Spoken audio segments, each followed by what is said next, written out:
It's your boy Ink. Welcome to Video Content of the Show. And doing well, people are having a wonderful day. As we can see right away, it is a review, it is a recap, it is a reaction. Saw a news coming in quickly yesterday with a short. It was how Elon Musk is selling robots. So of course we had two choices, either to wonder what it's going to be or watch a movie called Chappie. We for some reason chose to watch Chappie, but it's only fair that we check it out together because this might be the future, and if it is the future, we have to be informed. Understanding the past leads to better understanding the future. Yet the future, I'm excited. Okay, so perfect. So we're gonna be reading 3 comments, right? And because of that, dude, I'm kind of nervous with this one. I'll be honest, I'm kind of nervous with this one. I'm going to be reading comments to see what people say. I'm going to be watching the video. I'm going to read 3 comments because I feel like it's a good number. In 20 years, we're going to see rusty-ass robot in the pawn shop for sale. Okay. Tesla owns your workforce. He owns your business. He's going to have the most powerful union workforce ever. Okay. If this is the first-gen robot, we're in for a surprise soon to come. So, a lot of information being transmitted here. A money-making machine that can rake in tens or even hundreds of thousands of dollars per year, yet priced at just 20 grand? It's not because I only hope that this is not an ad. It can only be the Tesla bot. But how? Elon's mentioned multiple times the task that Tesla's robot could perform, with the number surpassing... Is it me or the video seems a bit fast? 1,000 tasks, and with each passing update, it could even hit 5,000 or 10,000 different tasks. The most important part about the problem with this is the understanding. So we watched again Chappie yesterday, and it's the evolution. So are they able to adapt? And if they're able to adapt, they're able to learn. If they're able to learn, they're able to have a independent growth to the creator. So for example, how can I put this? Take a child, right? Take a child that every single day is at his parents' house, right? And his parents' house, they teach him, and then suddenly the kids start going to school. Not even. The kids meet a friend in a playground, and his other friend teach him about something. And then as a parent, like, where did you learn that? And how much of a difference did it make? So the dependence or the independence of robots going to be for it. I'm nervous about this shit. is the key technology to do these things. The best robot hand in the world is almost equal to the number of operations that a human hand can do. So, if our hands can do 100 different tasks, it should be able to handle... But how can you guess that? ...at least 60 of those. So, what exactly can Optimus do in the real world, and how can it make us money? The answers are all here. Welcome to today's episode of Tesla Car World. Now, none of us hate money, and none of us don't crave a less hectic life. Just imagine coming home from work with a pile of house chores... Feels like a bit addish, but we already started, so fuck it. Still waiting for you. Yeah, it's going to stay that way until you have an Optimus living at home with you. The reality is, the idea of owning a robot at home and asking it to handle a bunch of tasks that you either can or don't feel like doing has never really caught our attention, because no one thinks a slow-moving robot is actually going to replace us humans. More accurately, this scenario has only existed in sci-fi movies. However, Optimus is that real-world robot stepping straight up... I like the name Optimus for Optimus Prime and Transformer. ...the movies you've watched, with the exception of T2. But seriously, it can fold, close, water plant... T2 is what? Terminator. It handles slippery objects like eggs or battery cells, and even use a computer. It can also dance, it can squat, it can move around the office with an incredibly natural human-like gait. So you could say pick up a cup, pick up a shirt, fold... This is scary, guys. Shirt. These things will generalize, I think, quite quickly. But that's just the most basic glimpse we've seen of the Optimus. Imagine putting it in a clothing store where it can fold and pack thousands of shirts for customers every day. No more having to pay people to do all that. Farms wouldn't need complex... Fuck people, right? Fuck people. Fuck that they have family. Fuck that they need economy. The problem with this is on the workforce. And so this is my situation right now. We're looking for a job, right? I've been honest about it. I've been open about it. I've been looking for a job for the last 3 weeks, and sadly, it hasn't really panned out yet. The problem is I've always worked in workshop, and in workshop, I'm afraid that robots like this one, we see it with Amazon Prime, with Amazon workshop, that they employ robots. I know that in 10, 15, 20 years, workshop job will not be happening. That's why I'm trying to look for a job in marketing or at least customer service. But this is coming, and this is the problem. systems if these robots were involved, or even crazier, it could grab eggs and make breakfast for the kids every morning. So stepping out of the realm of movies, this is the real-world role of Optimus. It brings mind-blowing convenience, some of which can directly translate into financial benefits for businesses using the Tesla bot. However, to achieve all this, Optimus's hands are considered its most critical feature, and it's where Tesla bot team has focused most of their attention. Yeah, you see the movement is a bit weird. Just like humans, we'd be almost incapable of doing any task without our hands. A pair of hands with 27 degrees of freedom combined with a brain That's true. are two things that make us humans the most intelligent beings on the planet. Now, when manufacturers create a humanoid robot, the brain and hands are the two areas on which they focus most. We expect Tesla to release multiple versions. That's insane, though. That's true. Like, the hands are such an important tool. Like, thank God I got 2 hands, because I don't know if I would be living if I don't have 2. But the fact that they understand that the importance of that is super important, because yes. And then again, if it's a robot, you could only do like a torso for hands and movements. So it feels a bit weird that they focus on that and not the movement, because the movement we saw kind of wonky, kind of wobbly. The robot for customers. And if the starting price for Optimus is 20 grand, as Elon mentioned, the hands alone are likely to be worth 6 to 7K. As we mentioned before, our hands have 27 degrees of freedom. However, some of you may not fully understand what degrees of freedom in the body actually means. So let's review real quick. Simply put, degrees of freedom describe the number of ways a mechanical system can move. In the context of a humanoid robot's hand, it refers to the independent movements each finger or part of the hand can make. As you can see with Tesla bot's hand, it can continuously move its fingers like a normal human's, which is something Tesla's competitors have not quite figured out yet. What is not, we're talking about a lot about the hand, about the movement, but we don't talk about understanding and communication. How can you communicate with a robot? Can you communicate back? Is it able to understand simple command, or do you really have to input command? Being able to talk about command is more important than inputting command. So everybody can do a robot and take a computer and say, hey, do this and do that. But a vocal would be something else. You want to have a humanoid robot that can do things that a human can do. It's actually that's a very high bar. So our new arm has 22 degrees of freedom instead of 11. This is what Elon shared about the latest hand design for Optimus. To develop the world's most advanced robotic hand, the key component that makes Optimus truly useful for humans, Tesla has had to overcome some major hurdles. In a conversation with Lex Friedman, Musk admitted that the hand for Optimus accounted for about half the engineering work during development. Because, like humans, much of Lex Friedman is a podcaster, I believe. our intelligence is tied to what we can do with our hands. Tesla's upgraded from 11 to 22 degrees of freedom, a leap that doubles the previous version, bringing them just 5 degrees shy of a human hand. Imagine if in the future Optimus gets 27 degrees of freedom. Now, that might not happen immediately, but if it does, its hands will reach an incredible... I mean, it is interesting, but it's hard to picture, because this is, of course, adish. This is like an ad, right? So, on one hand, it is super interesting because there's a world of possibility, but on the other hand is, what if this is true, and how close we are to human, because as long as it doesn't rival a human, then we're safe. But if it rivals a human, then of course, if you look at, I was talking about Amazon first, right? Amazon, they have workshop right now where it's robots, right? And does it do the job as well as human? No. Are they still more profitable than human? Yes. And it's also the globally speaking. So, for example, that there are 20,000 for each robot, right? How close to this? Because the more of them there are, the easier it is to make. The less component it takes to make, the less the price is. $20,000 right now isn't affordable per se, but cheaper than the car. Is there going to be a point where the car, the robot in itself is affordable? And if it is affordable, what does it mean? level of complexity and sophistication, unlocking potentials far beyond what we can imagine. With hands like that, what else could Optimus do? More complex tasks, of course. It could handle intricate surgeries, perform delicate laboratory work, repair advanced machinery, or even create art. The possibility for hand precision tasks in fields like healthcare, engineering, and manufacturing would expand tremendously, potentially It's a question of trust also. Like they said, but my issue right now is they're using the word if a lot, but then it is something that is somewhat newish. Because it's something that's somewhat newish, then you understand the use of word what if or if, because you're looking at the future and the robot could be the future. This is why we're reacting to it, because it is possible future.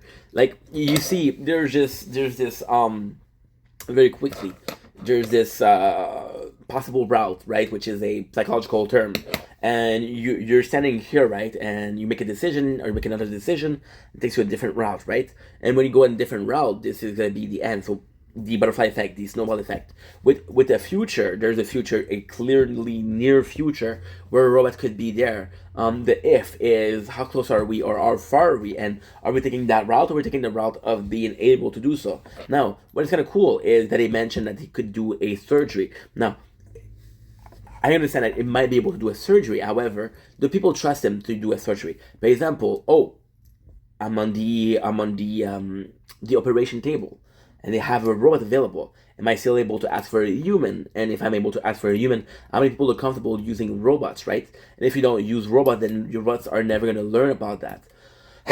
And I believe it's all a question of funding and of the economy. For example, we're talking about a operation table. If a hospital can justify owning a $20,000 robot, then go ahead. But if they cannot justify the ownership of that said robot, then what is the point? And if there's no ownership of that robot, see, it's one thing to have a robot that you can sell, right? Another thing that you sell it, the classic law of economy, which is demand and supply and demand. If you have more supply than you have demand, that you're losing money, and nobody wants to lose money, right? But if you have more demand and supplies, then it's a good thing. But this might be one of the case where there's a lot more supply than demand.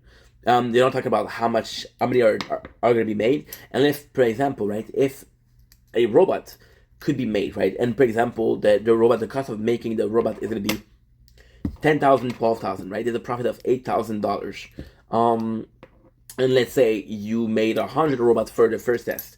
So you do 14 times 100. That's $1,400,000, right? So if you're doing an $8,000 profit, how many of those $8,000 you need to be in the green line? And if you're not on the green line, see, people say, "Oh, Elon Musk is rich." Elon Musk is rich, and he is rich, right? But Elon Musk is also a business person, and Elon Musk also, although being the head of companies like Tesla, isn't the sole owner of Tesla. On paper, he is the owner, but there's a lot of people that are high graded. There's a lot of people that is on his team are doing things to help him out, right? And Elon does have a little power at Tesla, but you cannot be like, "Yo, I don't care about losing money," right? I don't care about losing money. Let's produce as much robot as possible. Now, Elon saying that he doesn't care about losing money is true, because once again, you can say that Elon has a lot of money. Elon's being one of the richest people on earth. However, there's a how can I say that? There's a if with that. For example, if Tesla was to lose money, they would lose money on a greater value than just with the robots. For example, in the Dow Jones, right? Tesla has a growth when it comes to action, because Tesla always has profits. They're always growing and growing and growing. The second where people are going to see Tesla growing, they're going to drop the action, because they're dropping the action of Tesla. Then Tesla lose more than just on a product; it loses a company, and nobody wants to see a company lose. Industries in everyday life. Like in 2026, it's really the kind of thing where you could tell it to do kind of a wide range of tasks. As mentioned, Elon has discussed a wide range of tasks that Tesla Optimus could take on. However, listing them all from base to complex would likely take up about 1,000 different episodes, with each episode showcasing a different job that Tesla's robot can perform, and that would clearly be impossible. Instead, it just makes more sense to focus on the areas that Optimus truly shines and give. See, by not saying that, you make it sound like it's not able to. People are going to demand proof. It's a new concept. I can tell you, I can showcase in that simple like lifestyle. I can showcase 20 different knife right now. And in your mind, I'm like, okay, well, I know what a knife do. I know that the knife cuts.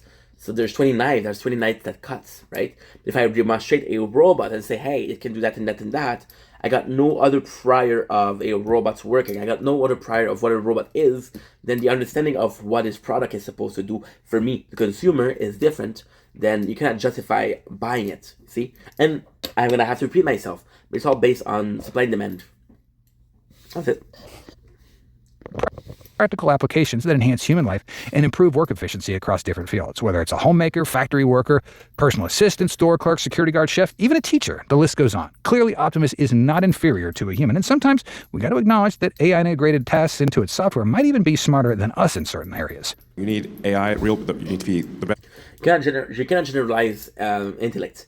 I may be smarter than my neighbors, or my neighbors might be smarter than me. You can generalize intellect. You can generalize that most of the population have a similar IQ. You can generalize internet. Also, with every single human being, there's a intellect that is more profound. If you take my neighbor who is a pharmacist, he has this wider knowledge of medication than I have. I have this. I don't really have a lot of knowledge, but there's things that I know more than him. And if you put us together in the room, and you say, yeah, but he knows a lot about that, but doesn't know about this, and Ink knows a lot about that, but doesn't know about this, then how do you value that intellect? You could say, yeah, but this guy knows about medication.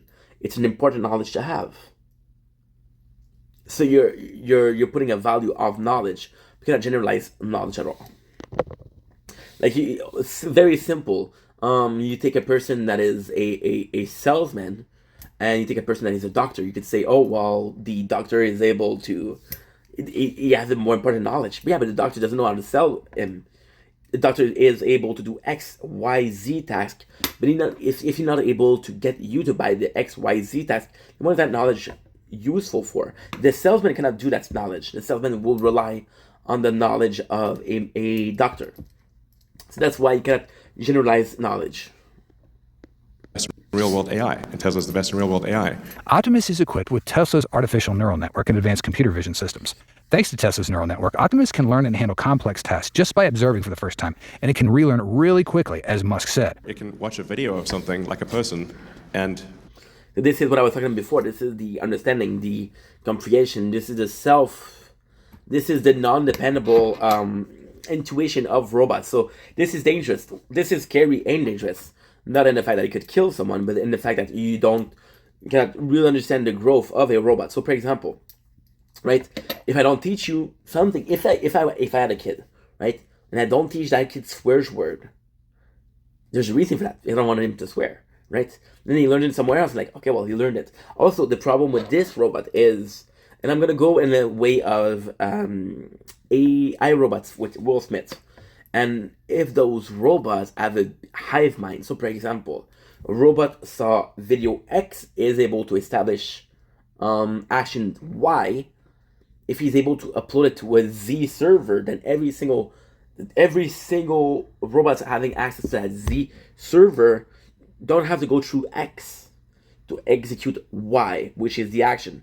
Because they don't have to go through X, there's not this component where you choose what the robot sees. That's a problem. That's really a problem. and then learn to Saw a movie called Real Steel, where is robot boxing, and there's a movie there's a scene where Hugh Jackman, which is the main character, teaches the robot to fight. Right? What if the robot didn't need you to fight, and what if the robot could fight? That's the kind of problem here. by looking at that video and do that task. We're sure a lot of people are wondering how these robots will learn new tasks and just how long it takes to train them before they can actually get the job done. Obviously, they just need to watch a video, and you don't have to do anything. Imagine if you had a robot like Optimus at home teaching you how to play the piano, something you feel like you can't teach yourself. Just show it a video of someone playing your favorite song, and then the robot analyzes the hand movements, the chords, even the rhythm. Then it would guide you step by step, just like you're learning from a... So technically, this is good because in music, you said about a song, right? In a song, if you're very artsy, a song is...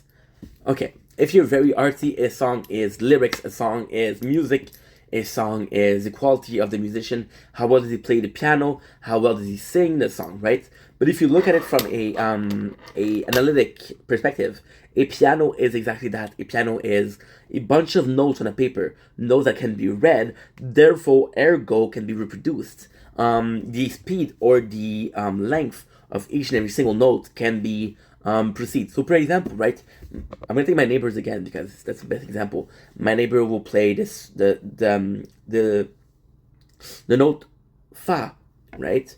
And I'm gonna hear the note fa, I'm gonna be able to recognize it. But if I don't hear it, if I was deaf, I could see him play the fa. And if I'm crazy, what I can do is I can count the seconds. Okay, you press fa for 2 seconds, for 3 seconds. Then you play do. You play for 1 second. So I know it's fa 2 seconds, do 1 second. So this is reproducible. And it's about talent, of course, but it's more mathematic than just talent. teacher. Our next generation has 22 degrees of freedom. Doesn't matter how artistic somebody is. Doesn't matter how good of a paint or good of a sculptor there is. A circle is a circle. That's what I'm trying to say. It will be able to play the piano. So it's really like, wow. That would be amazing. You wouldn't just get instructions. You'd actually get the robot to demonstrate it for you, correcting you if you got the wrong chord or lost your rhythm. At the same time, even if I want to put an easier example, you're able to play the song, but are you able to write music in itself? And then it says no. It could even create a fun practice session, encouraging you to improve every day. And what if you like cooking? You could pull up a video showing how to make your favorite food. The robot would watch and learn from that video, then help you from start to finish.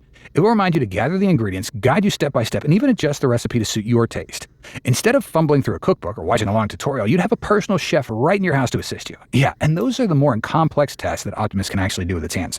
While the artificial network allows Optimus to self-learn new tasks, its computer vision system ensures that the robot accurately perceives its surroundings and objects. In the promo videos Tesla's shown us before, the vision this is kind of crazy, dude. system simply allowed it to recognize objects in color, sorting them out accordingly. The reality is, this vision enables Optimus to accomplish tasks you wouldn't even expect. Thanks to this system, the robot can analyze and accurately identify everything around it. For example, when moving around the house, Optimus can recognize objects. We're talking about cooking, right? And the reason I didn't talk about that is because I'm not involved. But to a certain degree, you go to a restaurant, why? Because you want to eat good food prepared by people other than you. If a robot could do that, the whole world of restoration, the whole world of going to a restaurant would be completely different. That's something else. Like tables, chairs, even a cat lying on the floor. In more complex industrial environments, especially in a massive factory like Giga Texas, Optimus will also optimize terrain recognition capabilities. It can transport goods while ensuring the safety of those around it, recognizing obstacles like people, machines, and cargo, and deciding on the safest route to take. One of the standout abilities of Optimus, thanks to its advanced... So this is what we saw with cars being able to realize something is on your way, something is blocking the way. Its computer vision is its ability to detect hazards. For example, it can spot sharp objects you might actually leave out while kids are playing nearby, or even worse, someone trying to break into your house with the intent to steal or attack you. Sounds scary, but when... Yeah, but this is a problem, for example, right? They're saying, oh, the robots may see sharp object. Now, yes, they're sharp object, but understanding that a kid understands that a knife will cut you, understanding that the kid will understand that if you touch a stove while it's working, you're going to burn yourself. And a kid can know that at 2 years old, and a kid can learn that at 3 years old. Is a general knowledge. It's a robot can be generalized. If you're thinking about the hive mind, if they all have access to the same hive mind, then you can value the knowledge as what you see from the hive mind. Let's say a robot know this story, right? Every single older robots will know the story. You can ask a human, do you know the story? And in most cases, they will say no. So this is what I mean by not quantifying knowledge versus a robot where you can quantify the exact knowledge. And then I saw the movie yesterday, which is Chappie. And one of the best thing about Chappie was they were computerizing consciousness, which meant that you can basically change or switch bodies. With robots, this is their consciousness. And if there is, how can we use it to our advantage? People often ask what humanoid robots can do. This is one of the best examples to illustrate their potential. Equipped with around 8 2D cameras and sensitive sensors, it can identify the shape and size of weapons or the actions of strangers. If it detects anything suspicious, it'll alert you or call the police, so you really cannot underestimate Tesla Optimus's vision. When you look at the images of Optimus using and interacting with computers, it's clear that it can also serve as your personal assistant. In the recent photos Tesla shared, it can type on a keyboard, use a mouse, hold a smartphone, and even handle an envelope while talking on the phone at the same time. More incredible... This is super simple though. For example, right? If the robot understands what makes a word, if you take a word, the word is what? The word is WORD. And if the robot is able to say this is a word, this is WORD. There's a difference between being an assistant who you're telling him what to write, being an assistant that is able to recognize what to write and understand what to write and form thoughts or project on his own, right? Dependence versus independence. Is the image of it holding a pen to write on a piece of paper along with many other activities. These images are pretty darn impressive because they show how Optimus's hands and perform just like a human's would.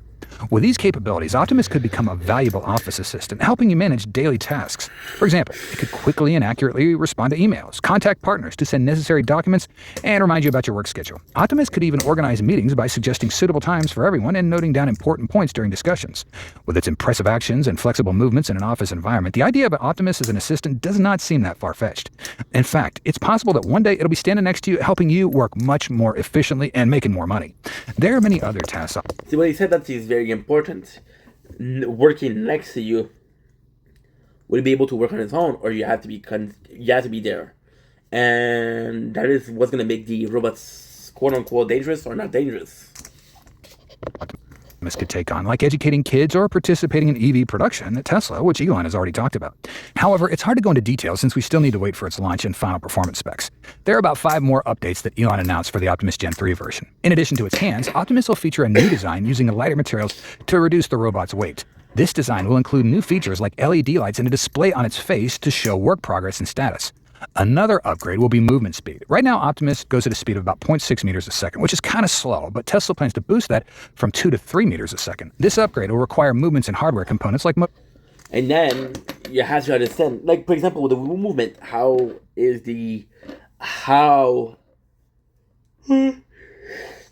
the norm for a human speed?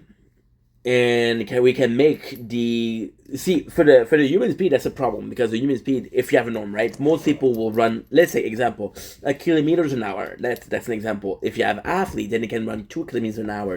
If you have Olympic athlete, then maybe they can run 3 kilometers an hour, right? Example. If a robot can beat the 1 kilometers an hour, it's faster than most people. And is that dangerous or is that beneficial? and joints to enhance efficiency and stability. Elon confirmed that these hardware modifications are crucial for improving the robot's agility, allowing it to navigate different environments from factories to houses. Next up is the addition of voice and language, which is a crucial feature that will enhance user interaction. The upcoming Gen 3 version will be able to communicate in multiple languages and understand user preferences, making it more adaptable globally. Users will have the option to customize Optimus's voice and personality, allowing the robot to function like a personal assistant that can communicate naturally. And finally, Tesla will focus on improving Optimus's learning and adaptability. With the implementation of video in controls out neural network, the robot will be able to observe tasks and automatically replicate them. This development not only positions Optimus as a household assistant, but could also turn it into a... The way he's talking is important. You see, he said replicate. Versus making the decision, conscious decision of making that. Healthcare can... I'm replicating the action of opening a door, right? Versus... I'm opening a door because I need to open the door. And monitoring health conditions and giving timely alerts. By integrating with Tesla's existing FSD technology, Optimus will benefit from ongoing improvements in AI performance and decision-making capabilities. These 5 upgrades will allow Tesla to reach new heights in developing an almost perfect version that can very closely mimic us humans, expanding its potential applications across various fields. After all, while Optimus is considered the world leader in humanoid robot technology and creates a massive demand to change how people work, wherever there's technology, there's going to be competition. But yes, I understand that they're the leader, but who else is there?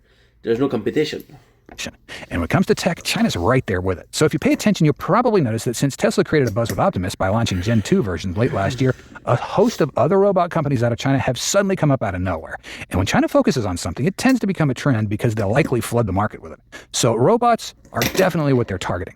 Goldman Sachs predicted back in Jan that the global market for robots will reach $38 billion by 2035, with nearly 1.4 million shipments for consumer and industrial applications. They estimate that the material cost to make 11 years them have dropped to around $150,000 each by last year, not including research and development expenses. To achieve a price of $20,000 for Optimus, Elon has had to break down numerous factors to make it accessible for customers. If you look for a few humanoid robots currently out there, prices go from $70,000 to $120,000, so they're definitely not cheap. To hit that $20,000 price point for Optimus, Elon admitted that Tesla has managed to bring production costs down to just $10,000. The reason is that they have access to batteries. We're talking about that before. They're 12,000 versus 8,000. Motors, sensors, and many hardware components that can be shared with Tesla's electronic vehicles. Moreover, they've got big factories for producing Optimus, and FSD software is already there, meaning they don't have to rely heavily on outside suppliers to make these robots. That's a big advantage for Tesla. Although Optimus is generating lots of buzz. So this is a more version of this. And it is, as stupid as it is the picture-perfect replication of going to the moon. So when we went to the moon for the first time, if we went, America was fighting against Russia. Russia was it was the first one on the moon. Was it going to be Russia or America? And they were both already there. They were both already almost there. And instead of creating a world where it was a sense of partnership, a sense of I'm going to help you because you're going to help me. This is a rivalry. And once again, we got Elon, which is America, and we got China, right? So there's this sense of rivalry versus the sense of maybe if I help you, you can help me. Which, I don't know. I don't know how this works because I'm not a seller. I don't know how this works because I'm not involved even remotely to it, but still. And it still faces intense competition. With rapid advancements in China and other parts of the world, Tesla will need to adjust its production to keep up with the increasing demand and technological progress. Optimus could be the key to the next major revolution in automation.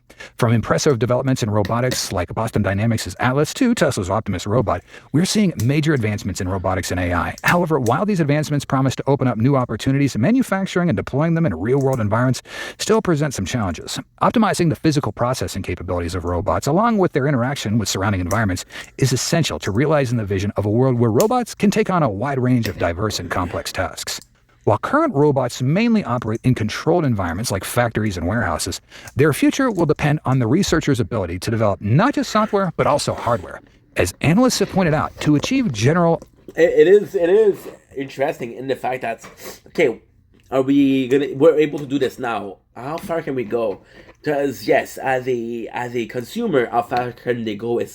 It's concerning, but as a company, how fast can we take it? Because, for example, right, we're years away from a flying car, right? But actively, how many companies out there are working towards flying cars? None of them, right? And if there was a possibility for flying cars, they would have already found it. Am I saying that a flying car is out of the question? Absolutely not. However, I'm saying that because it's so far ahead, there's not another company. I'm so sorry. Tired. Big day. There's not a company that are aiming towards that. And even when they were saying that China might be the closest successor to Tesla, we don't know what is the climax, the peak of a robot. So if we know what the peak is or the climax is of robots, you're able to say, okay, well, this is the aim.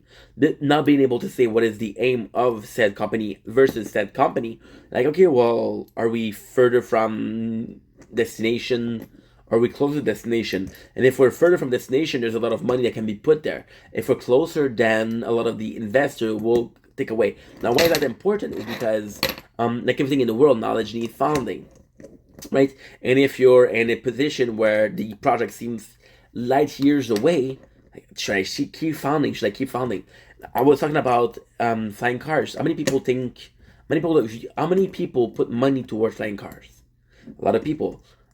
Was there results? No. Because there was no results, some of those people said, fuck it. I'm not going to take care of it. See? Artificial intelligence, humanoid robots need a physical form to effectively understand and interact with the outside real world. The development of these humanoid robots and new designs, although promising, also needs to be approached a lot more practically. Researchers emphasize that robot designs don't necessarily have to resemble humans. They should just be optimized for specific tasks. This indicates to us that... So different robots for different tasks, which is cool. But then again, you use the word, I don't know how many times, humanoid robot. And humanoid robots are robots that are copying or resembling human. Otherwise, you wouldn't call them humanoid robots. You would call them just robots, right? A vacuum cleaner, that's a robot. It is a robot. To a certain degree, a dishwasher is a robot. Your mixer is a robot. The air fryer is a robot, right? Is it a robot capable of doing a lot? But it is a robot in that sense of the fashion.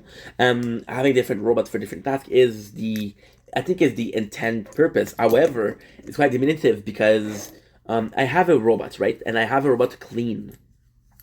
And I designed exactly this robot to clean, which is a vacuum cleaner robot, right? There's not a better tool out there to clean. But when it comes to something else, there's no point. There's no use for that robot for doing the dishes, because that's not what it's made for. However, if I was to change that robot to do cleaning and the dishes, would I lose about the quality of the cleaning because I spend so much of the components for dishwasher?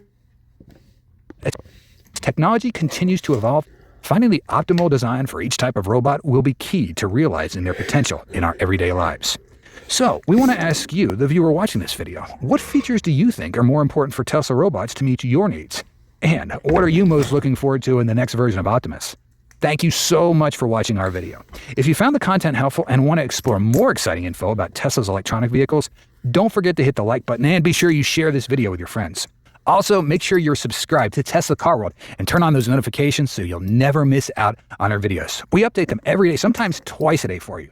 And with that, we certainly appreciate your support and humbly hope we see you back here for our next video update. Thank you so much for watching. Kind of cool that we're seeing that, but again, it is so far. It is so far. It's a good video. Listen, it's very instructive. There's a lot of information. If somebody can do it, I believe Elon can do it. However, there's just kind of question in my head, and this question is, how far are we versus how close are we? And depending on how far we are, it is less interesting than the closer we are. If I'm to tell you tomorrow is going to be robots in the streets, I think this is important. If I'm going to tell you, yeah, in 20 years there might be some robot in the streets, you're going to be like, yeah, I'll watch this video in 10 years. Take care, stay safe, and God bless you. Goodbye. Talking about God in a robot video is kind of weird. I'm gonna have to stop the video because I think it's gonna be a song. Anywho, thank you for watching. Love you guys. Peace.